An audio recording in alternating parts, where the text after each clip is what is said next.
Hello everyone and welcome to another episode of Vivek's पे। दोस्तों, आज मैं आपके लिए कुछ नया लाया हूँ। मैं एक शिक्षक हूँ और एक शिक्षक होने के नाते मेरा ये फ़र्ज़ बनता है कि जो भी नॉलेज मैंने गेन किया है वो आप लोगों के साथ शेयर करूँ। तो इसीलिए आज मैं आपके लिए लाया हूँ एक टेक्स्ट बुक का एक चैप्टर। जी हाँ, चैप्टर क्यों? क्योंकि ये जो चैप्टर जब मैंने पढ़ा तो मुझे तो बहुत ही इंटरेस्टिंग लगा और उसमें साथ साथ मुझे एक सीख भी मिली जो मैंने सोचा आप लोगों के साथ शेयर की जाए। तो जो बच्चे हैं जो इस चैप्टर को पढ़ेंगे, ये वैसे बुक है हनी ड्यू करके, एनसीईआरटी की टेक्स्ट बुक है। उसमें ये फर्स्ट चैप्टर है, the best Christmas present in the world. और मुझे ये लगा ये आपके साथ शेयर करना चाहिए। और ये लिखा है माइकल मॉर्पुर्गो ने।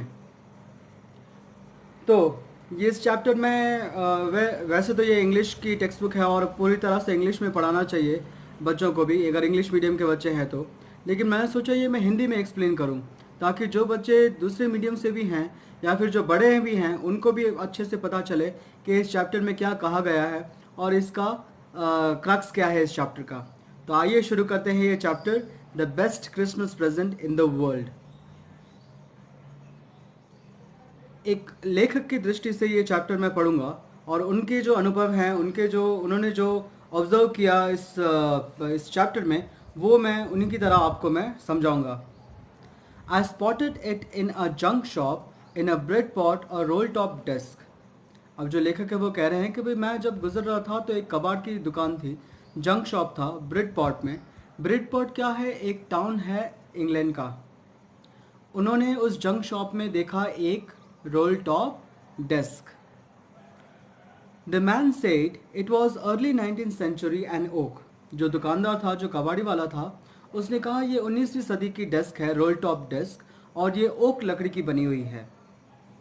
I had wanted one but they were far too expensive. This one was in a bad condition, the roll top in several pieces, one leg clumsily mended, scratch marks all down one side. अब इन्होंने कहा, यहाँ पे जो writer है वो कहते हैं कि भाई मैं हमेशा से चाहता था कि मेरे पास एक रोल टॉप डेस्क हो, लेकिन हुआ ये जब मैंने इस रोल टॉप डेस्क को देखा, इसकी हालत बहुत ही बुरी थी। क्या थी? कैसी बुरी थी? क्लमजीली मेंडेड।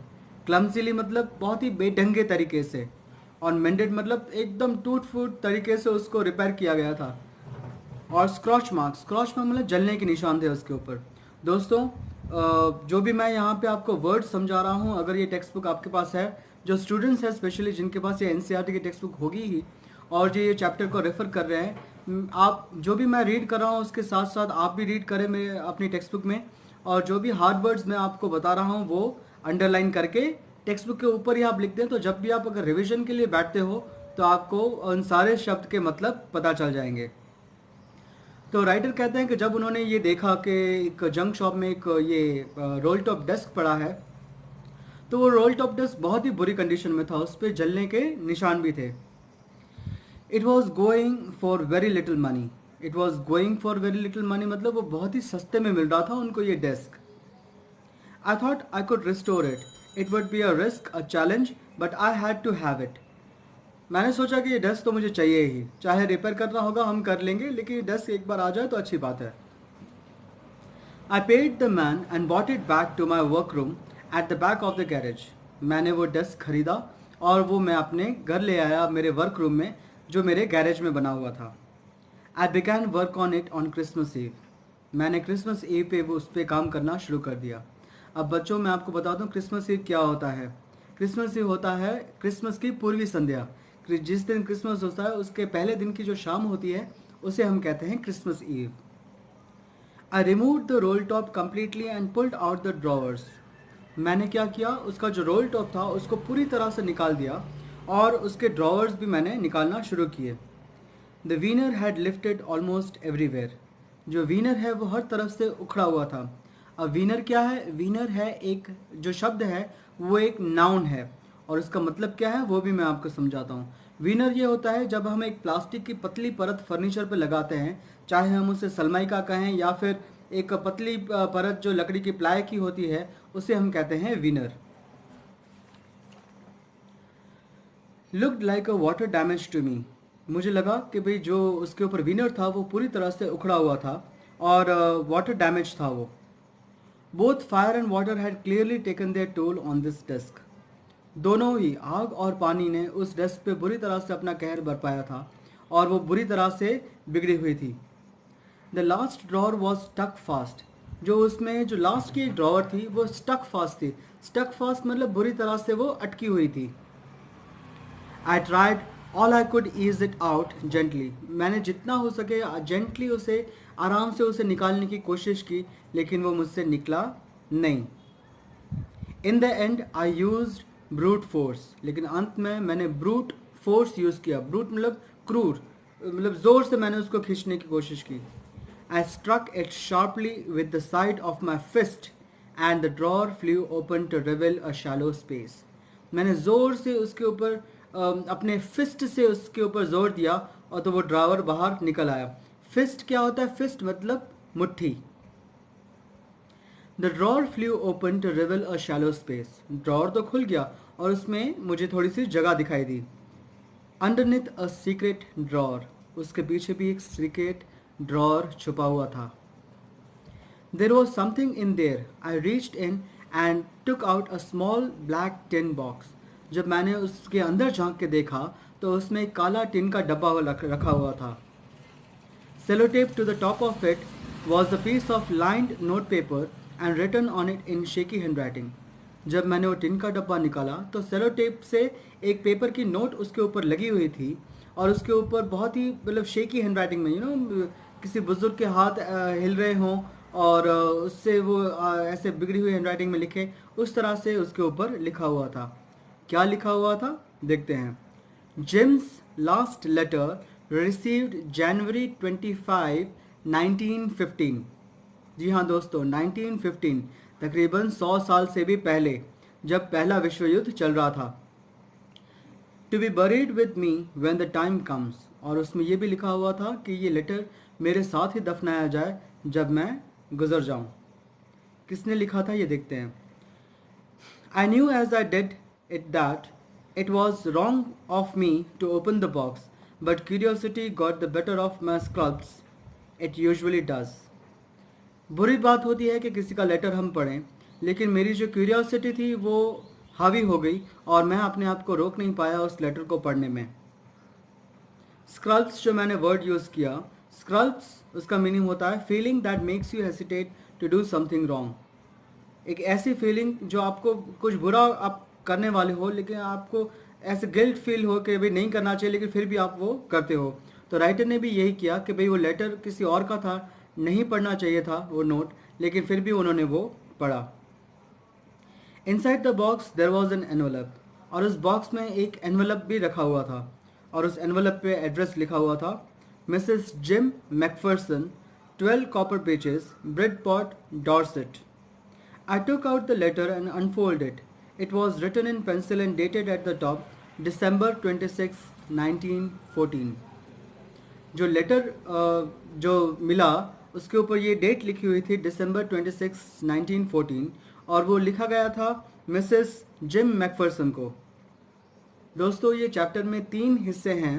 3 हिस्से, पहले हिस्से में राइटर यहाँ पे बताते हैं कि जब उन्होंने वो रोल टॉप डेस्क उन्हें मिला तब उन्होंने क्या किया उस रोल टॉप डेस्क के साथ, और उन्हें कैसे वो ड्रॉवर मिला और कैसे उन्हें वो लेटर मिला।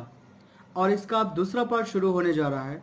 दूसरा पार्ट इस चैप्टर में ये लिखा हुआ है कि उस लेटर में क्या लिखा हुआ था, और तीसरा पार्ट कि भाई उस लेटर के साथ राइटर ने क्या किया कि उसके असली ओनर को वो लेटर मिला या नहीं मिला। आइए देखते हैं। यहाँ पे शुरू हो रहा है इस चैप्टर का पार्ट 2। पार्ट 2 में अभी जो पूरा लेटर जो लिखा हुआ था, जो 26 दिसंबर 1914 को जो लिखा हुआ था, जिसने भी लेटर लिखा था, और वो लेटर मिला था 25 जनवरी 1915 को। किसको मिला था? Mrs Jim Macpherson. Mrs Jim Macpherson को ये लेटर मिला था। तो आइए देखते हैं इस लेटर में क्या लिखा हुआ है। डियरेस्ट कोनी, महिला का नाम है कोनी। I write to you in a much happier frame of mind because something wonderful has just happened that I must tell you about at once. दोस्तों थोड़ा सा आपको इस स्टोरी के बारे में बता दूं कि जो जिम मैकफर्सन हैं वो इंग्लिश आर्मी में ऑफिसर थे जो युद्ध में गए थे वर्ल्ड वॉर 1 में। और युद्ध के दौरान उनके साथ एक ऐसा इंसिडेंट हुआ जो उन्होंने सोचा कि ये उनको उनकी वाइफ के साथ शेयर करना चाहिए।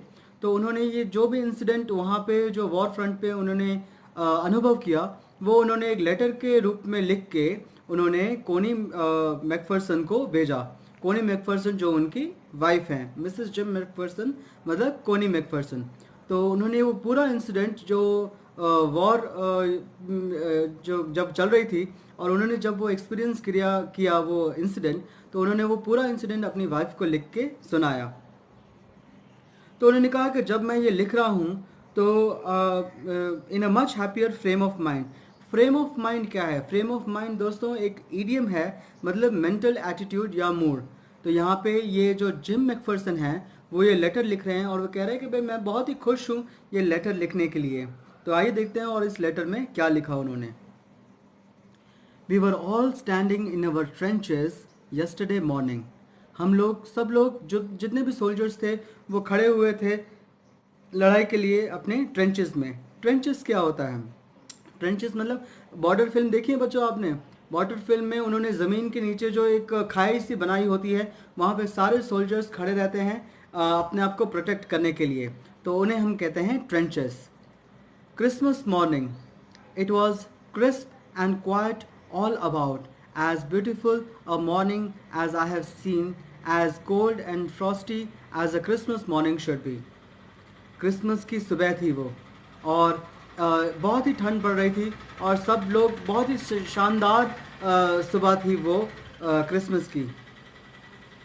I should like to be able to tell you that we began it. यहाँ पे जिम मैकफर्सन लिखते हैं इस लेटर में कि हमने तो जो भी सुबह का काम था वो हमने शुरू किया। But the truth I am ashamed to say is that Fritz began it. अब हुआ क्या उस दिन? हुआ क्या? यहाँ पे जिम मैकफर्सन कहते हैं कि भाई हम तो रेगुलरली अपना सब काम कर रहे थे, और हमने तो कुछ जो सामने आर्मी जर्मन आर्मी खड़ी थी उसमें से हमने कुछ किया नहीं, लेकिन एक फ्रिज ने शुरुआत की। फ्रिज दोस्तों यहाँ पे जर्मनी में बहुत ही कॉमन यूज़ होने वाला नाम है।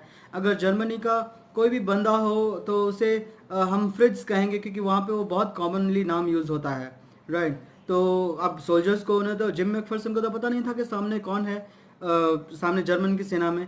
तो उन्होंने सारे जर्मनी जो भी वहाँ पे लड़ाई वाले थे उन्होंने कहा कि भाई एक फ्रिज ने शुरू किया। देखते हैं क्या शुरू किया फ्रिज ने। First someone saw a white flag waving from the trench opposite. दोस्तों जब युद्ध होता है तब युद्ध में दोनों ही जो होते हैं आर्मीज वो अलग सामने खड़ी होती हैं, और दोनों की ही ट्रेंचेस बने हुए होते हैं। वहाँ पे ट्रेंचेस बने हुए थे जहाँ पे सोल्जर्स खड़े होते हैं, उसके आगे रेलिंग लगी हुई होती है, और बीच में जो लैंड होता है उसे हम कहते हैं no man's land. No man's land जो होता है वो दोनों आर्मीज के बीच में जब लड़ाई होती है उसके बीच की जो जगह होती है जिस पे किसी का अधिकार नहीं होता। और ये हाँ, दो देशों के बीच में अगर जो बाउंड्रीज बनी हुई हैं, और उन बाउंड्रीज के बीच में भी अगर जो पैसेज है या जो भी टुकड़ा जो ज़मीन का है उसे हम कहेंगे नो मैंस लैंड। तो आइए देखते हैं क्या है। तो फ्रिट्ज ने वहाँ से एक सफ़ेद कलर का झंडा हवा में लहराया जो शांति का प्रतीक है। अगर युद्ध में दोस्तों ये होता है कि जब हम सफ़ेद झंडा लहराते हैं तो उसका मतलब ये होता है कि हमें शांति चाहिए, कोई भी युद्ध आरंभ करेगा नहीं। देखते हैं। Then they were calling out to us from across no man's land.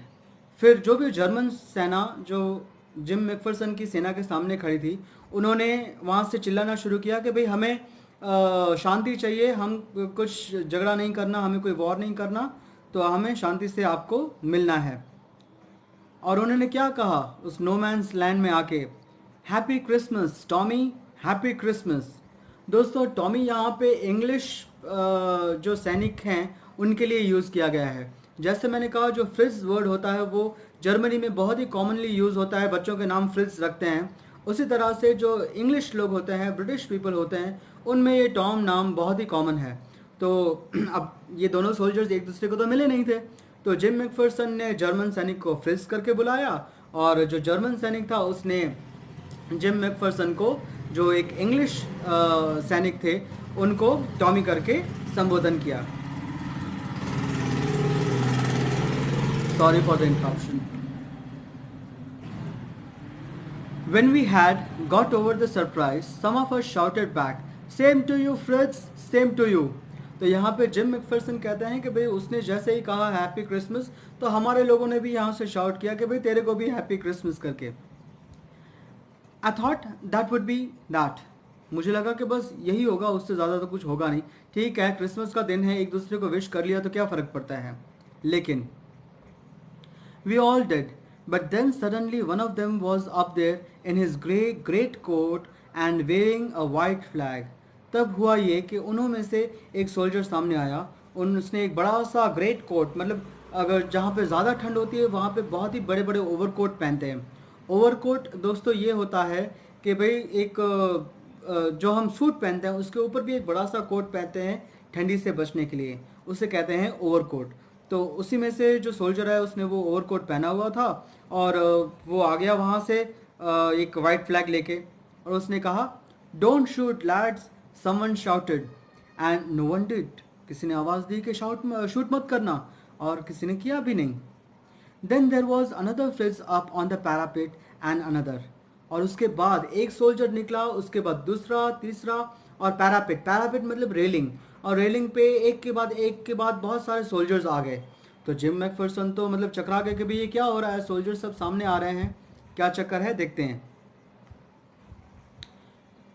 Keep your heads down, I told the man it's a trick, but it wasn't. Jim McPherson डर गए कि भाई ये उनकी कोई चाल है, शायद वो हम पे अटैक करना चाह रहे हैं और उन्होंने ये चाल आजमाई है, लेकिन ऐसा कुछ नहीं था। One of the Germans was waving a bottle above his head. It's a Christmas day, Tommy. We have snaps. तो जो जर्मन सोल्जर था उसने कहा कि भाई एक बोतल हवा में घुमाते हुए कहा कि क्रिसमस है और हमें ये ड्रिंक पीना चाहिए। दोस्तों स्नैप्स एक जर्मन ड्रिंक होता है जो अनाज को मिक्स करके बनाया जाता है। वी हैव सॉसेज, और उसने कहा वी हैव सॉसेज क्या होता है, सॉसेज होता है मांस से बनी हुई एक डिश। दोस्तों नॉन वेजिटेरियंस होते हैं जर्मन्स और इंग्लिशमैन, तो जो जर्मन्स थे उनके पास ये सॉसेज था, और सॉसेज होता है मीट से, मांस से बनी हुई एक dish. We meet you, yes, German ने कहा क्या हम आप लोगों से मिल सकते हैं, हाँ। By this time there was dozens of them walking towards us across no man's land and not a rifle between them. तो देखते ही देखते बहुत सारे जर्मन सैनिक हमारे तरफ आने लगे, लेकिन उनके पास बंदूकें नहीं थी। Little private Morris was the first up. Come on boys, that what are we waiting for? And then there was no stopping them. हमारे में से एक बंदे ने कहा कि भाई चलो हम भी सामने जाते हैं, क्या हो गया, कुछ नहीं होगा, जो होगा देख लेंगे। I was the officer. I should have stopped them and there and then, I supposed, but the truth is that it never even occurred to me I should. Jim McPherson कहते हैं कि मैं वहाँ पे ऑफिसर था, मुझे हमारे लोगों को ना कहना चाहिए था कि आप लोग वहाँ पे मत जाइए, शायद उनकी चाल हो सकती है, लेकिन मैं भी उनको रोक नहीं पाया। क्यों, और उसके बाद क्या हुआ, देखते हैं। All along their line and ours, I could see men walking slowly towards one another. Grey coats, खाकी quotes meeting in the middle. जब मैंने देखा तो उनके भी ग्रे कोट्स वहाँ से आ रहे थे, और हमने जो भी खाकी कलर के कोट्स पहने थे, मतलब जर्मन सोल्जर्स भी सामने आ रहे थे और इंग्लिश सोल्जर्स भी सामने जा रहे थे, और दोनों ही सेनाएं मिल रही थी नो मैन्स लैंड में। And I was one of them, I was part of this, in the middle of the war we were making peace. दोस्तों युद्ध का माहौल था, दोनों सेनाएं सामने खड़ी थी, एक तरफ जर्मन थी और एक तरफ इंग्लिश सेना थी, लेकिन नो मैन्स लैंड में हम दोनों सेनाएं एक दूसरे के सामने कदम बढ़ा रहे थे। क्यों, पीस के लिए, शांति के लिए। ये इंसिडेंट देखिए दोस्तों अब क्या हो रहा है, जहाँ पे युद्ध का माहौल बना हुआ है, दो देश एक दूसरे के सामने खड़े हुए हैं लड़ाई करने के लिए, मारने के लिए, जंग जीतने के लिए, लेकिन यहाँ पे सोल्जर्स एक दूसरे के सामने आ रहे हैं शांति के लिए। You can not imagine dearest कोनी, यहाँ पे जिम मैकफिरसन और लिखते हैं इस लेटर में कि कोनी आप सोच भी नहीं सकते हो क्या हुआ। My feelings as I looked into the eyes of Fritz officer who approached to me hand outstretched. मैं वो फीलिंग बयान नहीं कर सकता जब एक जर्मन सैनिक, जर्मन ऑफिसर मेरे सामने आते हैं और मेरे सामने हाथ फैला के मुझे कहते हैं हांस wolf, he said, gripping my hand warmly and holding it. मेरा हाथ गर्म जोशी से उन्होंने पकड़ा और उसने कहा कि भाई मैं हूँ हांस वुल्फ, एक जर्मन सैनिक। I am from Drusfold I play the cello in the orchestra, happy Christmas. और उस जर्मन सैनिक ने अपना परिचय करवाया कि मैं डुसलडॉर्फ से हूँ और मैं सेलो बजाता हूँ एक ऑर्केस्ट्रा में, हैप्पी क्रिसमस। उसके बाद क्या होता है, कैप्टन जिम मैकफरसन उसका रिप्लाई करते हैं, I replied and happy Christmas to you too, I am a school teacher from Dorset in the west of England. तो यहाँ पे जिम मैकफरसन भी अपना परिचय देते हैं और वो कहते हैं कि भाई मैं भी एक टीचर हूँ स्कूल में जो डॉर्सेट में है, जो डॉर्सेट एक छोटी सी जगह है वेस्ट ऑफ इंग्लैंड में। डॉर्सेट, जो हांस वुल्फ जो जर्मन सैनिक है वो कहता है Dorset. He smiled, I know this place, I know it very well, we shared my rum ration and his excellent sausage. तो उसने कहा कि भाई अरे डॉर्सेट, हाँ वो उस जगह को तो मैं जानता हूँ, और हमने रम एक्सचेंज किया और सॉसेज एक्सचेंज किए, मतलब खाना पीना शुरू हो गया नो मैंस लैंड में। एंड वी टॉक्ड, कोनी हाउ वी टॉक्ड। वो अपनी वाइफ को समझाने की कोशिश करे कि एक तरफ युद्ध का माहौल है जहाँ पे दो सेनाएं अपने देशों की तरफ से खड़ी हैं लड़ाई करने के लिए, और उसके बीच में क्या हो रहा है, ये लोग नो मैंस लैंड में खाना खा रहे हैं, पार्टी कर रहे हैं। But it turned out that he had never set foot in Dorset, never even been to England. He had learned all he knew of the England from school and from reading books in English. His favorite writer was Thomas Hardy and his favorite book was Far from the Madding Crowd. दोस्तों gym McPherson यहाँ पे कहते हैं कि जिस तरह से वो अंग्रेज़ी बोल रहा था, बहुत ही अच्छी आला अंग्रेज़ी बोल रहा था हांस वुल्फ जो जर्मन सैनिक था, लेकिन उसकी बातों से फिर पता चला कि उसने डॉर्सेट में कभी पैर भी नहीं रखा था। मतलब जो भी उसने अंग्रेज़ी सीखी थी वो उसने स्कूल में सीखी थी और किताबों से सीखी थी। और उसने कहा कि उसकी एक फेवरेट बुक भी है Far from the Madding Crowd. So out there in the no man's land we talked of Bathsheba, right. और दोनों सैनिक एक दूसरे से चर्चा कर रहे हैं और उन्होंने कहा कि हमने बादशिबा जो है उसके ऊपर भी हमने चर्चा किया, ग्रैबिल ओक के बारे में चर्चा की, सार्जेंट ट्रॉय के बारे में चर्चा की। और ये सब दोस्तों जो मैं नाम ले रहा हूँ वो है हिब्रू बाइबल है।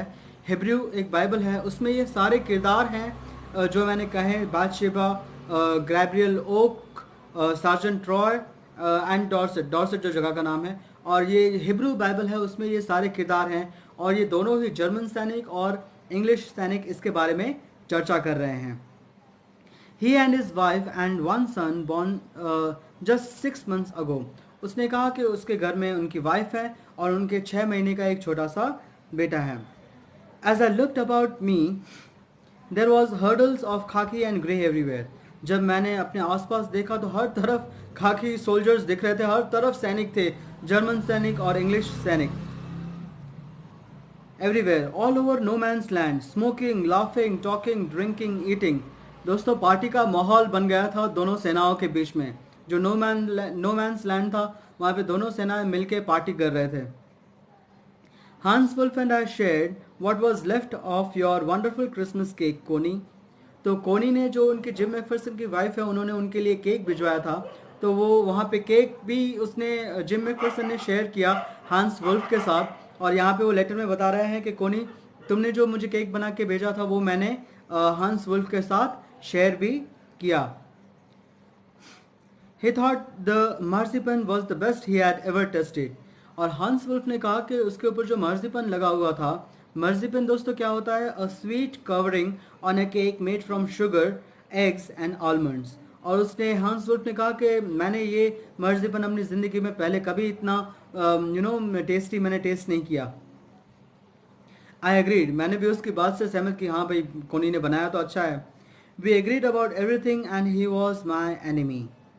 मैं उसकी हर एक बात से सहमत हुआ, लेकिन वो मेरा दुश्मन था। There never was a Christmas party like it, कोनी। यहाँ पर जिम मैकफरसन लिख रहे हैं कि कोनी, ऐसी एक क्रिसमस पार्टी आज तक मैंने नहीं देखी थी, जो भले ही जो दो देश युद्ध के लिए सामने खड़े थे, लेकिन हो क्या रहा था यहाँ पे, party. Then someone I don't know who brought out a football. लेकिन जब ये सब चल रहा था तब किसी ने आके एक फुटबॉल उछाली ग्राउंड के बीच में। Great coats were dumped in piles to make goal posts. जो बड़े बड़े कोट थे, लोगों ने, सोल्जर्स ने वो बड़े बड़े कोट उतार के उसका एक गोल पोस्ट बना दिया उस कोट्स का। And the next thing we knew it was Tommy against Fritz out in middle of no man's land. और उसके बाद जो हुआ वो क्या था? फ्रिट्ज और टॉमी के बीच में एक फुटबॉल मैच। कहाँ पे? नो मैंस लैंड में। जो ऐसी ऐसी ज़मीन जो किसी की भी नहीं है, उस पर किसी का अधिकार नहीं है, वहाँ पे दो सेनाएं साम सामने खड़ी थी, युद्ध के लिए नहीं बल्कि एक शांति के प्रस्ताव के लिए, एक फुटबॉल मैच के लिए। Great coats were dumped into the pile to make goalposts, and the next thing we knew it was Tommy against Fritz out in the middle of no man's land. Hans Wolf and I looked on and cheered, clapping our hands and stamping our feet to keep out the cold as much as anything. There was a moment when I noticed our breaths mingling in the air between us. एक time आया जब हम दोनों ही देश के ये सैनिक, जो हांस वुल्फ है जो जर्मन से हैं और जिम मैकफर्सन है जो इंग्लिश सोल्जर हैं, दोनों ही चीयर कर रहे थे, हल्ला गुल्ला कर रहे थे, अपनी अपनी टीम्स को चीयर अप कर रहे थे फुटबॉल मैच में।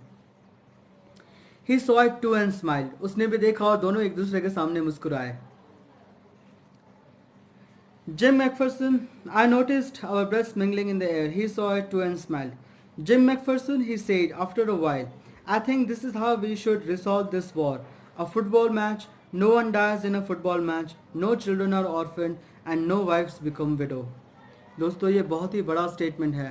हांस वुल्फ ने जिम मैकफर्सन को कहा कि जिम मैकफर्सन, इसी तरह से क्यों ना युद्ध का रिजल्ट लाया जाए, जहाँ पे किसी की मौत नहीं होगी, कोई औरत विधवा नहीं होगी और कोई बच्चा बिना बाप के ना नहीं होगा। तो अगर इसी तरह से एक फुटबॉल मैच के वजह से इसी के रिजल्ट से अगर दोनों देश शांति कर रहे हो तो इसमें क्या गलत है? I would prefer cricket, I told him. लेकिन जो इंग्लिश था वो तो क्रिकेट का बहुत ही बड़ा फैन था, तो उसने कहा हाँ ठीक है, फुटबॉल भी कर सकते हैं, लेकिन एक क्रिकेट होता तो वो ज़्यादा बेटर होता, मजाक में कहा। I told him then we Tommies could be sure of winning probably. लेकिन यहाँ पे जिम मैकफर्सन और लेटर में आगे लिखते हैं कि भाई हम टॉमीज ने ज़्यादा मेहनत झोंक दी कि हमें ये फुटबॉल मैच जीतनी भी है किसी तरह से। We laughed at that and together we watch the game. हम दोनों इस बात पे हंसे और साथ में ही आगे गेम हमने देखना शुरू किया। आगे लिखते हैं, कोनी, Fritz won 2-1, but as Hans will generously said, our goals was wider than theirs, so it wasn't quite fair. अब देखो कि भाई जर्मन सैनिक थे, वो उस फुटबॉल की मैच में जीत गए और वो कहते हैं कि भाई हाँ अच्छा हुआ कि भाई जर्मन कहते हैं कि हम तो भले ही जीत गए, लेकिन आपने भी जो गोल किए वो बहुत ही अच्छे थे। देखिए दोस्तों, दोनों जो टीमें हैं वो एक दूसरे का हौसला अफजाई कर रहे हैं कि भाई हम जीत गए तो क्या हुआ, लेकिन आपने भी बहुत ही अच्छा खेला है इस फुटबॉल मैच में। आगे जिम मैकफर्सन लिखते हैं, the time came and all too soon when the game was finish, the schnapps and drums and the sausage had long since run out and we knew it was all over. धीरे धीरे football match ख़त्म हुआ, खाना पीना भी ख़त्म हो गया और सब लोग अपनी अपनी जगह पे वापस जाने लगे।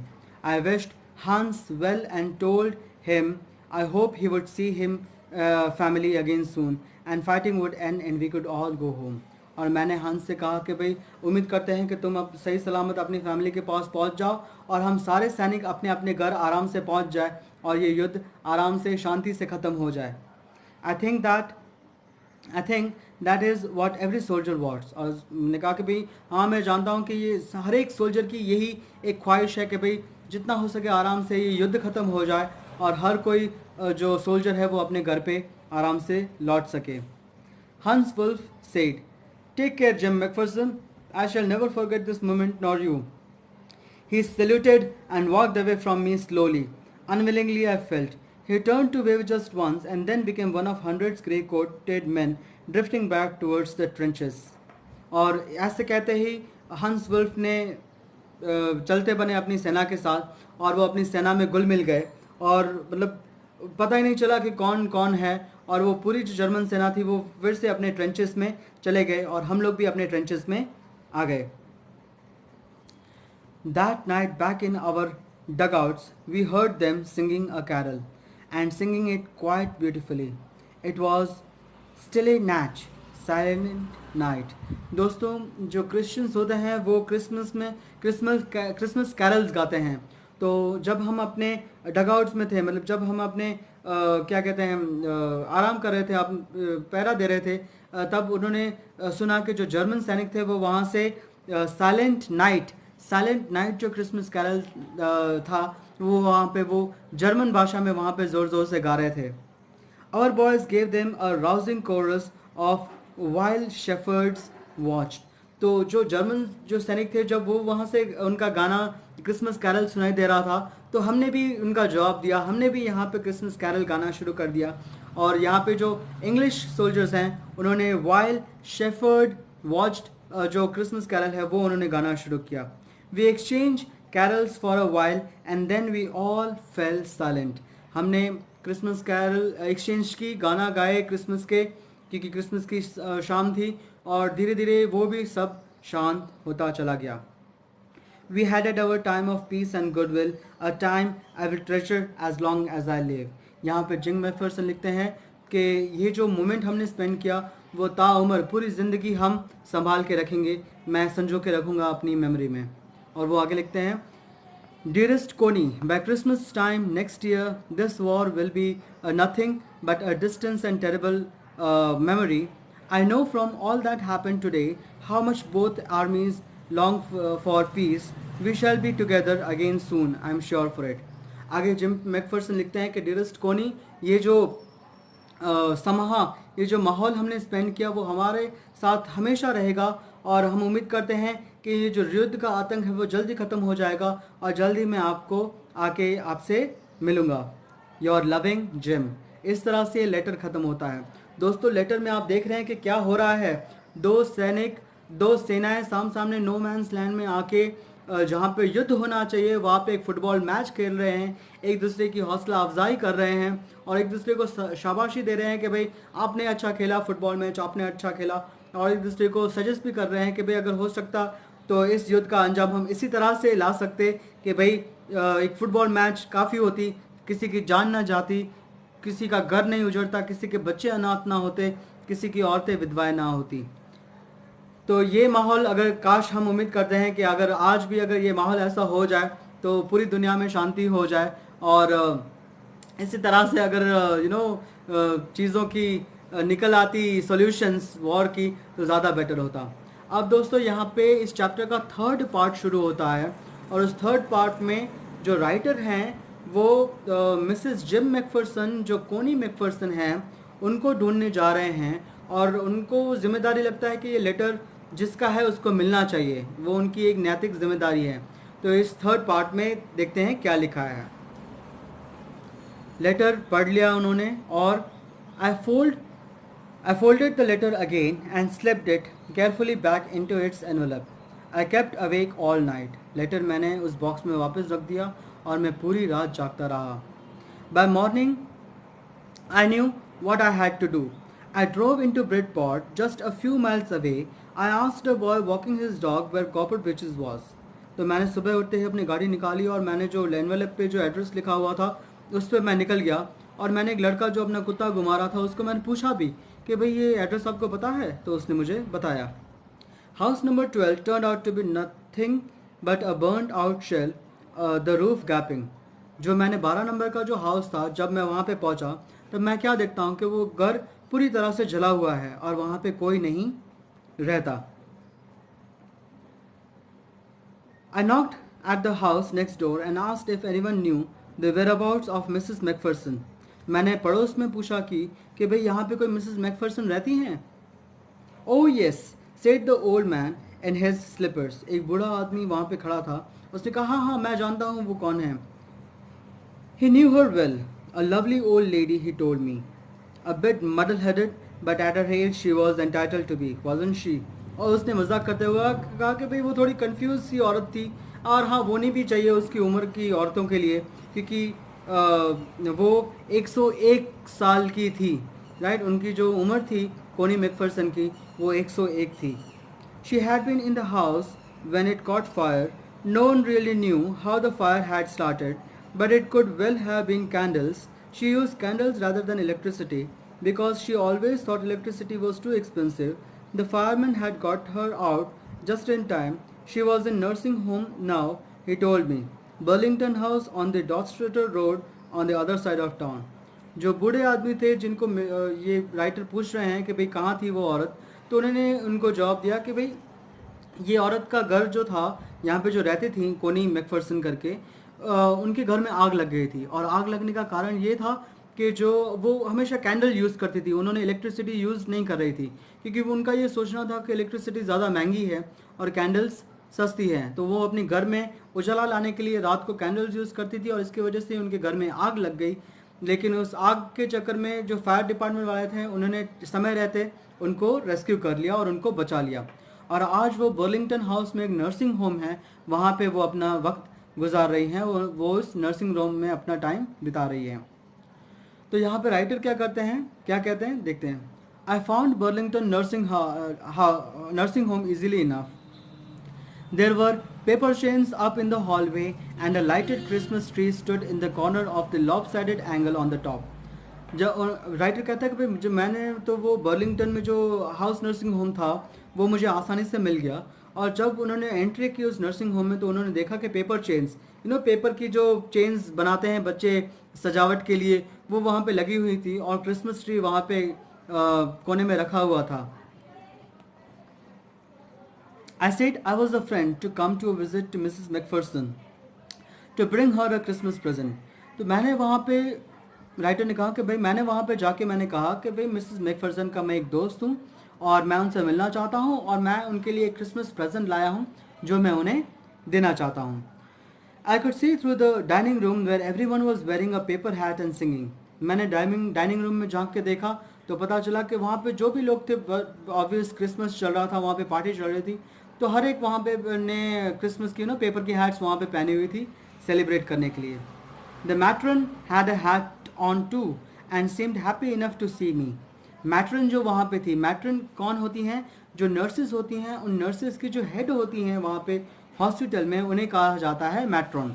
और वो भी खुश थी और उन्होंने भी वो पेपर वाली हैट अपने सर पे डाली हुई थी। She even offered me mince pie, और उन्होंने भी मुझे मिन्स पाई ऑफर किया। दोस्तों मिन्स पाई एक मांस से बनी हुई एक पाई होती है,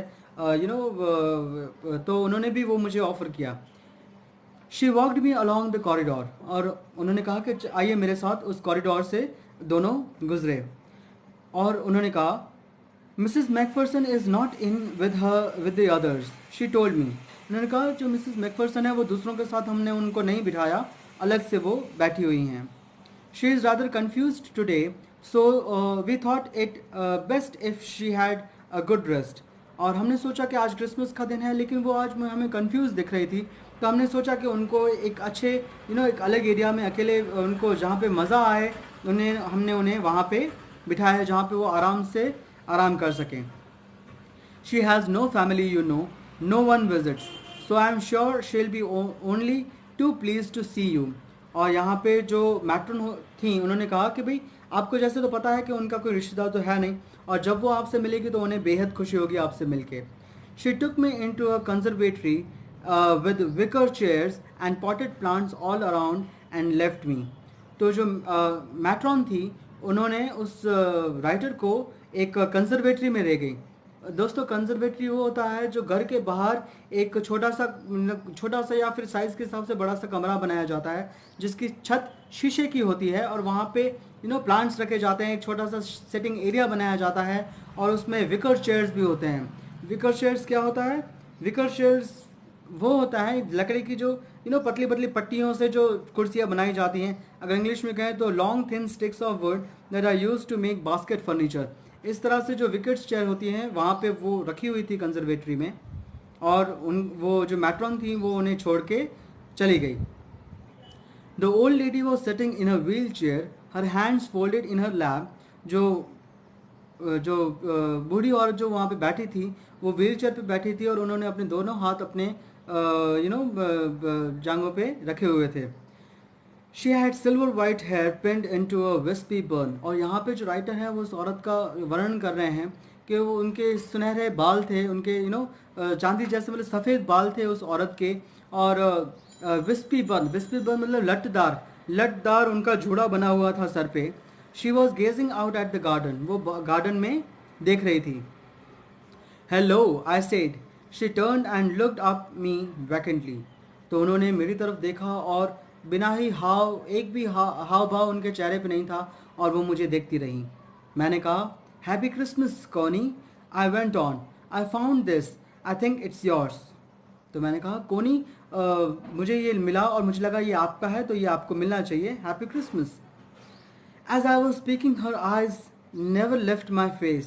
I opened the tin box and gave it to her. That was the moment her eyes lit up with recognition and her face became suffused with sudden glow of happiness. तो जिस तरह से जैसे ही मैंने वो टिन का डब्बा खोला और वो लेटर निकाल के मैंने कोनी मैकफिरसन को दिया, तो उनके चेहरे पे एक रौनक आ गई, क्योंकि उन्होंने पता चल गया कि वो क्या था, और खुशी उनके चेहरे पे छाने लगी कि भाई उनकी जो चीज़ थी वो उनके पास आ गई। फिर राइटर ने उनको एक्सप्लेन किया। I explain about the desk, about how I had found it, but I don't think she was listening. तो डेस्क के बारे में जब मैंने उनको समझाने की कोशिश की कोनी मैकफिरसन को, तो उनका ध्यान तो उसमें था नहीं, क्योंकि उनका ध्यान उस लेटर में था। She was listening for a while, नहीं, वो बस मेरी बातों को सुने जा रही थी। फॉर अ वाइल, थोड़ी देर रह के उन्होंने कहा, उन्होंने कुछ नहीं कहा, और but stroke the letter tenderly with her finger tips. उन्होंने आराम से वो लेटर मेरे हाथ से लिया और बस देखती रही मुझे। Suddenly she reached out and took my hand, her eyes were filled with tears. उन्होंने मेरे हाथ से वो लेटर लिया, मेरे हाथ अपना हाथ में पकड़ा, और उनकी आंखों में आंसू आ गए। You told me you would come home by Christmas dearest, she said. उन्होंने कहा, इतनी देर लगा दी, तुमने तो कहा था तुम क्रिसमस पे आ जाओगे मेरे पास। उनकी आंखों में आंसू थे। And here you are, the best Christmas present in the world. और आज तुम आ ही गए, जो मुझे उम्मीद थी कि तुम आओगे क्रिसमस पे मेरे लिए, और तुम आ ही गए, तो यही मेरे लिए बेस्ट प्रेजेंट है क्रिसमस पे। Come closer Jim dear, sit down. Connie McPherson ने कहा, जिम आ जाओ, बैठो मेरे पास। जो राइटर थे Michael मार्पुर्गो। I sat down beside her and she kissed my cheek. I read your letter so often, Jim, every day. Writer जैसे ही कोनी मैकफिरसन के पास बैठे, कोनी मैकफिरसन ने कहा कि मैं रोज तुम्हारा लेटर पढ़ती थी। I wanted to hear your voice in my head. मैं हमेशा से तुम्हारी आवाज़ सुनना चाहती थी। It always make me feel you were with me. मैं हमेशा से ये महसूस करती थी कि तुम मेरे पास ही हो। एंड नाउ यू आर, और आज तुम मेरे पास आ गए। Now you are back, you can read it to me yourself. और आज तुम मेरे पास आ गए हो जिम, और जिम एक काम करो, तुम ये अपना लेटर, मैंने तो हज़ारों बार पढ़ा ही है, और आज तुम ये लेटर मुझे पढ़ के सुनाओ। Would you do that for me Jim dear? Connie McPherson कह रही है राइटर को कि जिम, क्या तुम मेरे लिए करोगे, ये लेटर मुझे पढ़ के सुनाओगे? I just want to hear your voice again. I would love that so much. And then perhaps we'll have some tea. मैं तुम्हारी आवाज़ सुनना चाहती हूँ, और उसके बाद शायद हम, perhaps मतलब शायद, और उसके बाद शायद हम थोड़ी सी चाय पिएं। I have made you a nice Christmas cake. और मैंने तुम्हारे लिए एक बहुत ही अच्छा क्रिसमस केक बनाया है। मर्जीपान ऑल अराउंड, उस केक पे पूरा मर्जीपान मैंने लगाया है अच्छे से। I know how much you love marzipan. मुझे पता है तुम्हें कितना पसंद है मर्जीपन। दोस्तों, ये जो स्टोरी, यहाँ पे ये स्टोरी ख़त्म होती है, और मुझे तो ये स्टोरी बहुत ही टच की, क्योंकि यहाँ पे जो कोनी मैकफिरसन हैं, वो राइटर को जिम मैकफिरसन समझ बैठी हैं। उनकी उम्र 101 है। पूरी ज़िंदगी उन्होंने राह देख के बैठी थी कि उनके हस्बैंड जिम मैकफिरसन युद्ध से वापस आएंगे, वो लेटर जो उनको मिला था उसके बाद। लेकिन इस स्टोरी में हमें ये समझने मिल रहा है कि भाई उनके हस्बैंड शायद वापस नहीं आए, वो युद्ध में शहीद हो गए हैं। और दोस्तों, विडंबना ये है कि भाई युद्ध हुआ, युद्ध में लोग मारे गए, लेकिन काश अगर वो लेटर में लिखी हुई बातें अगर सच हो जाती, एक फुटबॉल मैच के वजह से अगर दो देश शांति कर लेते, तो क्या जाता।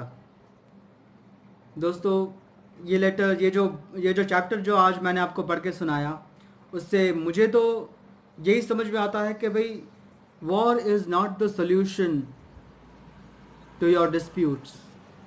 बैठ के भी बात सुलझाई जा सकती है, और भी अल्टरनेट तरीके हो सकते हैं युद्ध को अवॉइड करने के।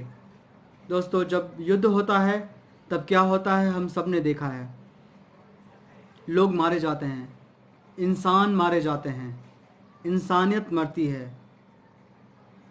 बच्चों के सर पे से पिता का हाथ उठ जाता है, महिलाएं विधवा हो जाती हैं, माँ अपने बच्चे खो देती हैं। और अगर हम अपने देश की बात करें तो बहुत सारी जंगें हमने लड़ी भी हैं और बहुत सारे जवान हमने खोए भी हैं।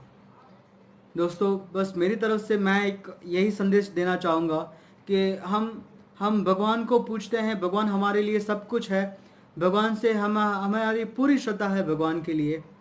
और जिस तरह से हम भगवान को पूछते हैं उसी तरह से हमें अपने सैनिक को भी पूछना चाहिए। दोस्तों बहुत ही टफ डिसीजन होता है एक माँ के लिए अपने बच्चे को युद्ध के लिए जाने देना, और बस वो राह देखना कि कब उसका बेटा वापस आएगा। एक पत्नी के लिए बहुत ही कठिन होता है राह देखना कब उनके हस्बैंड वापस आएंगे।